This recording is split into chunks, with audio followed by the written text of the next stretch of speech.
एतजाज़ अहसन साहब, ये कोई पहली दफ़ा तो हो नहीं रहा है कि सियासी मामलात जो हैं वो अदालतों में गए हैं। हमारी सियासी जमातें खुद ही अदालतों में लेकर जाती हैं। फैसले एक का खिलाफ आ जाए तो वो तनकीद करना शुरू कर देते हैं, जिसके हक़ में फ़ैसला आ जाए वो तारीफ़ें करना शुरू कर देते हैं। अब इतना ज़्यादा परसों से ही अदालत पर इतना ज़्यादा दबाव है, पीटीआई कह रही है कि उनके हक़ में फ़ैसला आना चाहिए। अब अपोजिशन जो हुकूमत जो है वो कह रही है कि हम तो ऐसा फ़ैसला कबूल नहीं करेंगे हमारे खिलाफ आया, तो लिहाजा ये चाह रहे हैं कि फुल कोर्ट तश्कील दिया जाए। क्या कहेंगे आप? देखिए ये क्यों चाह रहे हैं, ये इसको क्योंकि ये मामला है क्या। पहले तो ये देख रहे हैं कि मामला है क्या। मामला ये है कि सुप्रीम कोर्ट ने पहले पीटीआई के 20 मुनहरफीन को वोट डालने की इजाजत नहीं दी और उनका डाला हुआ वोट काउंट नहीं। अब ये कहते हैं कि यही असूल लगना चाहिए परवेज इलाही पे कि उसने 10 के 10 मेंबरान वोट डालकर अपने आप को नाअहल कर लिया, क्योंकि वो उस खत के मुनाफी है जो खत चौधरी शुजात ने दिया है। हाउस डिप्टी स्पीकर को दिया गया, पकड़ाया गया और डिलीवर किया जब हाउस शुरू हो गया। अब इसमें 2-3 चीजें देखने वाली। पहली बात तो मैं अर्ज कर दूं, आपको अभी मैं अर्ज करूंगा कि वो जो परवेज इलाही का वो जो पहला वोट था जिसमें 20 मुनहरफ हुए और ये वाला जिसमें सारी PMLQ ने जाके वोट डाल दिया, इनमें फर्क है। ये बिल्कुल फर्क सिचुएशन। अगर सेम हो तो फिर उनका अपोजिशन का एक जायज हो मुताबिका, पर ये फर्क है। फर्क किसका है? जो वोट पहले हुआ जिसमें 25 मुनहरफीन हुए, उन 25 में पार्लिमानी पार्टी के फैसले की खिलाफ वर्जी। अब पार्लिमानी पार्टी के फैसले की खिलाफ वर्जी आज खुद एक इस किस्म की जुर्म है कि जिसे वो मेंबर अपनी सीट से भी वोट डालने की हैसियत से भी जाता है। चौधरी साहब, एक और चीज़ पर मुझे बड़ी कंफ्यूजन है।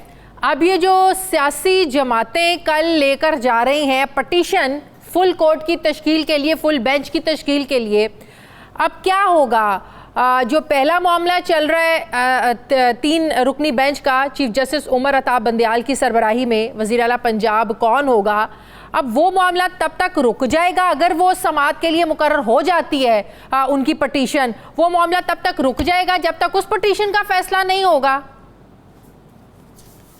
ऐसी बात यह है शादिया कि जब आप फुल कोर्ट की दरखास्त बनाने की दरखास्त देते हैं तो आपके लिए जिम्मे ये लाजिम है कि आपको ये ऐसा तजाद दिखाएं जो पहले फैसलों में हुआ है, जो ये छोटे बेंचेस ने किया है और उनमें बहुत सारा तजाद है। तो आप सारे जज बैठे और कोई बड़ा ही अहम इशू हो और उसको सारे बैठ के और सारे ही आज मैं आजम नज़ीर तारड़ और अताउल्लाह तारड़ को सुन रही थी, वो कह रहे थे कि माजी में जिस सुप्रीम कोर्ट के जज के खिलाफ रेफरेंस लेकर आए थे, नाम तो उन्होंने नहीं लिया, काजी फैज ईसा की बात कर रहे थे, उन्होंने कहा कि आर्टिकल 209 के तहत उन्हें वो चाहते थे कि इन्हें हटाया जाए, उसके लिए आप लोगों ने फुल बेंच फुल कोर्ट तश्कील दिया। तो ये तो बहुत ज़्यादा बड़ा मामला है, इसके लिए फुल बेंच जो है ना वो तश्कील देना चाहिए। वो इससे जोड़ रहे थे कि उससे बड़ा मामला है ये।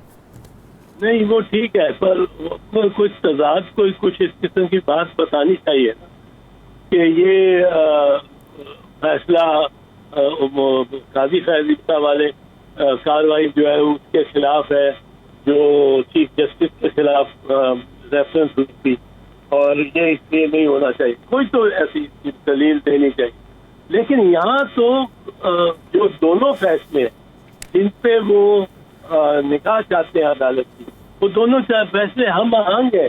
उसकी वजह देखें, एक फैसला है जिसमें 20-25 MNA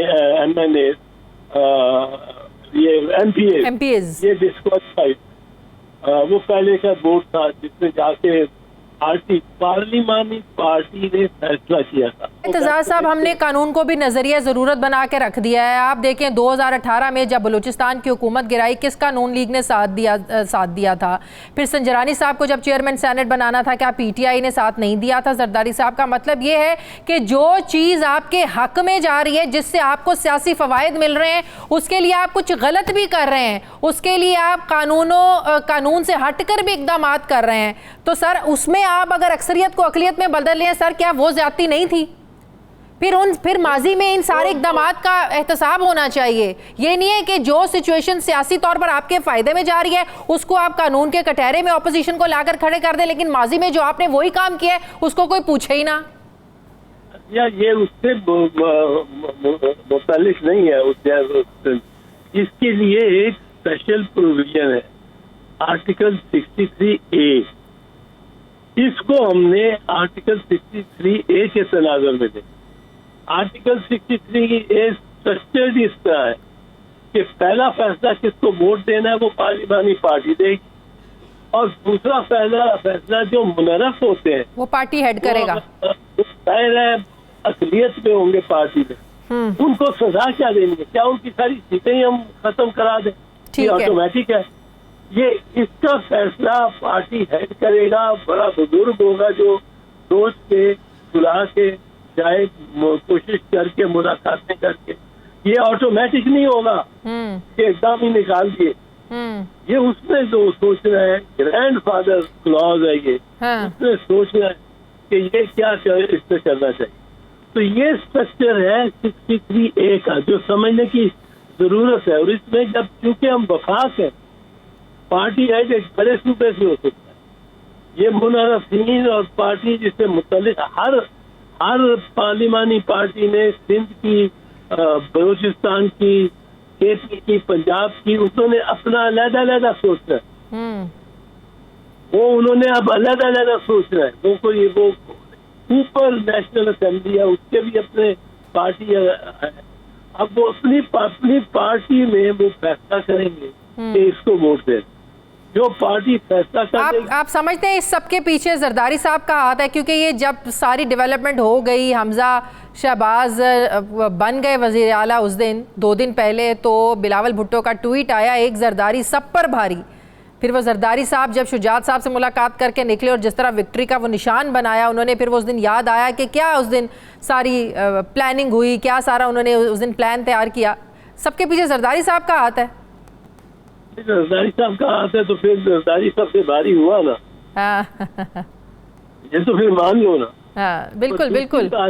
जरदारी ने तो कोशिश करनी है कि वोट ज्यादा से ज्यादा मिले आखिरी वक्त इलेक्शन तक।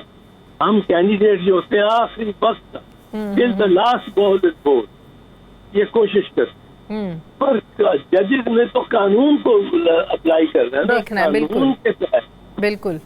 पीटीआई के 25 का केस मुख्तलिफ था क्योंकि वहाँ पार्टी ने ये फैसला किया हुआ था। बिल्कुल सही ये हमारे